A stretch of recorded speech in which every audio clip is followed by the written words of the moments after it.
Bago po tayo magsimula, ay huwag mo munang kalilimutan na mag-subscribe sa aming channel para lagi kang updated sa mga weather news sa Pilipinas. Patuloy pa rin po ang paglapit sa ating Philippine Area of Responsibility nitong si Super Typhoon with international name na Babi. Huli po itong namataan kanina alas 3 ng hapon, higit 1,705 kilometers po sa silangan ng Central Luzon at may taglay na hangin na 185 kilometers per hour. So bahagyang humina po ito sa ngayon at may pagbugso hanggang 230 kilometers per hour. At may kabilisan pa rin ng pagkilos 25 kilometers per hour west-northwest.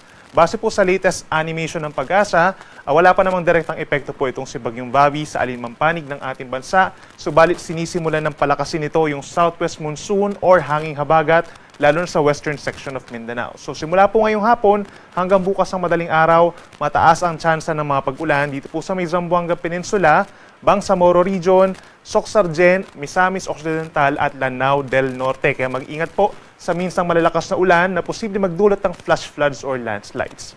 Habang natitirang bahagi ng bansa, simula ngayong hapon hanggang bukas ng madaling araw, partly cloudy to cloudy skies, so maraming lugar po ang maaliwalas pa naman ng kalangitan at sasamahan lamang ng minsang pagkulimlim at mga pulupulong mga pag-ulan, usually nagtatagal lamang po yan ng 1 hanggang 2 oras.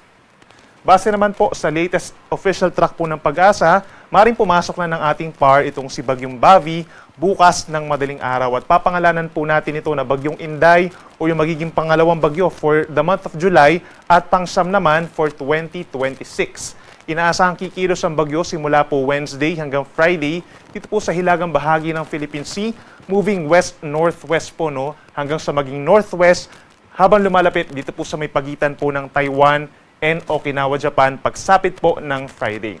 At maaaring lumabas ng ating Philippine Area of Responsibility itong si Bagyong Inday pagsapit ng Sabado ng umaga sa hilagang bahagi po ng Taiwan. So ibig sabihin, kung pagbabasihan natin itong latest track at yung mga nagdaang track, maliit pa rin po ang tsansa na ito'y tatama sa ating kalupaan or magla-landfall. At kung makikita natin yung cone of probability, hindi rin ganun kalapad, no? So ibig sabihin medyo makitid, maring bumaba na lamang ng bahagya or umangat ng bahagya yung track nitong si Bagyong Inday. So ang catch niya nga lang po dito, meron tayong nakikita na itong kulay dilaw na circle, associated po yan sa malalakas na hangin.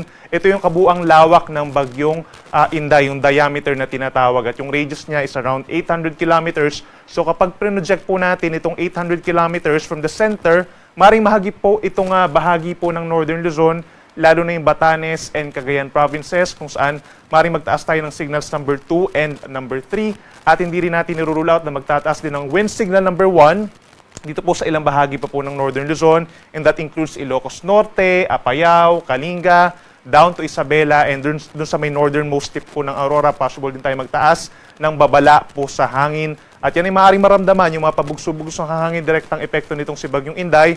Pagsapit po ng Friday, at that point kung saan pinakamalapit ang bagyo, from Batanes, that's around 400 to 500 kilometers from its center. At ang natitirang bahagi ng bansa, knowing po na kapag nandito yung bagyo, madalas po talaga kapag ganitong panahon ng Hulyo ay nagpapa-enhance or nagpapaibayo po ito ng southwest monsoon. Kaya taasahan din po na medyo mahangin at maulan po ang panahon sa mga susunod na araw sa natitirang bahagi ng Luzon, Visayas, and Western Mindanao. By tomorrow po, araw po ng Miyerkules, that's July 8, malaking bahagi pa rin po ng Luzon except dito sa may Palawan, ang fair weather conditions. So ibig sabihin, medyo kalmado pa rin po yung panahon natin at magiging mainit at malinsangan ng panahon pagsapit ng tanghali. Madalas magiging maaraw sa umaga hanggang early afternoon. And then sa afternoon up until evening, madalas na makulimlim ang panahon or maulap ang kalangitan at sasamahan lamang ng mga pulupulong mga pag-ulan kagaya po ngayong araw. So for Metro Manila, hanggang 33 degrees po ang maximum temperature bukas ng tanghali. Sa may Tuguegarao, kung saan isang sa pinakamalapit po na probinsya dun sa sentro ng Bagyong Inday, hanggang 37 degrees pa po bukas, so pwede pang magpatuyo po ng damit. And other areas kagaya dito sa may Baguio, 18 to 24 degrees Celsius. Sa ating mga kababayan po dito sa Palawan, kumukulimlim na po ng mas madalas, ganyan din sa may Western Visayas and Negros Island region dahil sa unti-unting paglakas ng southwest monsoon na siyang ini-enhance nga po nitong si Bagyong Inday. So by tomorrow, more on mga light to moderate rains, mas dumadalas po yan pagsapit po ng hapon hanggang gabi, kaya make sure na meron kayong baon na payong. Habang dito naman sa natitirang bahagi ng Visayas, bahagyang maulap at minsan maulap pa rin ang kalangitan at sasamahan lamang po ng mga pulupulong pag-ulan or pagkidlat pagkulog. Hindi po yan tuloy-tuloy at hindi rin naman malalakas. For Metro Cebu, hanggang 32 degrees po bukas, habang sa may Puerto Princesa and Iloilo, hanggang 33 degrees Celsius. At bukas, dahil pa rin po sa southwest monsoon, maraming lugar pa rin sa Mindanao, magkakaroon ng mga paminsan-minsang malalakas na ulan. As early as morning, may mga light to moderate rains na po sa may Zamboanga Peninsula, Bangsamoro Region, Socsargen, yung pa rin mga kalapit po na lugar, kagaya ng Misamis Occidental, Bukidnon, Lanao del Norte, mataas po ang tsansa ng ulan, lalo na po sa bandang hapon hanggang gabi. So make sure na meron din tayong baon na payong or kapote kung lalabas po ng bahay bukas at nakaantabay din po sa mga possible advisories and heavy rainfall warnings. Temperatura natin sa may Zamboanga City, 32 degrees ang maximum. For Davao naman, 33 degrees Celsius.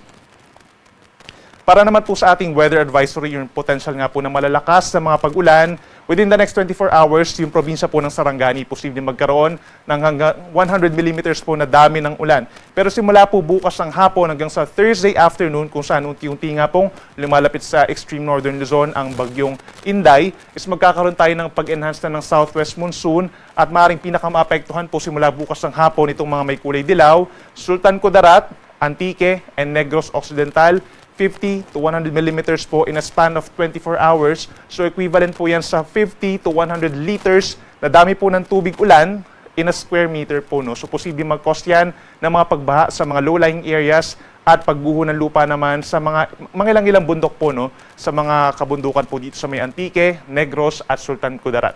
At pagsapit po ng Thursday, mas maraming lugar pa po ang magkakaroon ng maulap na kalangitan, kalat-kalat na ulan at mga thunderstorms lalo na sa hapon.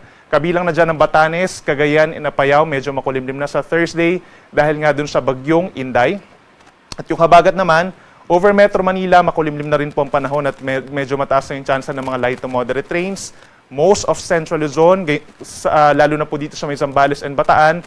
Most of Southern Luzon, lalo na po dito sa may parting Mimaropa, Cavite and Batangas. Ngayon din na natitirang bahagi ng Western Visayas, Negros Island Region, Zamboanga Peninsula and Bangsamoro Region. Mataas din po ang tsansa ng mga pag-ulan sa araw po ng Thursday. Nandyan nga yung possibility po ng mga advisories and heavy rainfall warnings. Pagsapit naman po ng Thursday afternoon hanggang Friday afternoon, ito yung time kung saan pinakamalapit yung sentro ng bagyo doon sa may extreme northern Luzon. Inuulit natin, nasa 400 to 500 millimeters away from the eye of the typhoon Inday. So nakikita natin po na yung pinakamalalakas na ulan mas concentrated actually dito sa may Occidental Mindoro and Antique dahil dun sa enhanced habagat hanggang 200 millimeters. So try to imagine po, yung 200 liters na dami ng tubig ulan ay babagsak po sa 1 square meter. No? So posible nga mag-cause talaga ng mas matataas po ng mga baha at posible mag-pile up yan dun sa mga low-lying areas at yung mga malapit po sa mga kailugan natin at tumataas din ang tsansa ng mga pagguho ng lupa, no, sa mga bulubundukin na lugar, lalo na knowing po na medyo mabundok nga dito sa mga probinsya na to. No? So try to coordinate po sa ating mga local government units kung kinakailangan ng rescue or evacuation. Same goes in other areas po na may kulay dilaw. Yan po ay nasa 50 to 100 millimeters na dami ng ulan. Kabilang na po dyan ang lalawigan ng Batanes. Yan po ay direktang epekto ng bagyong Inday.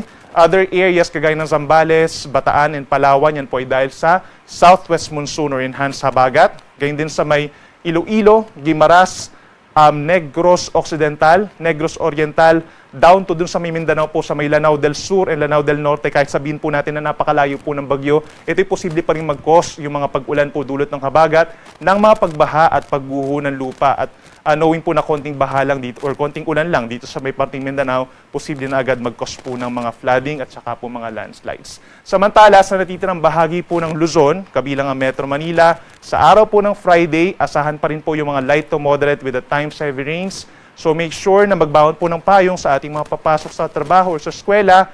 Natitirang bahagi ng Visayas, mataas na rin po ang tsansa ng ulan. Zamboanga Peninsula and Bangsamoro Region, mataas din po ang tsansa ng mga kalat-kalat na ulan and thunderstorms dahil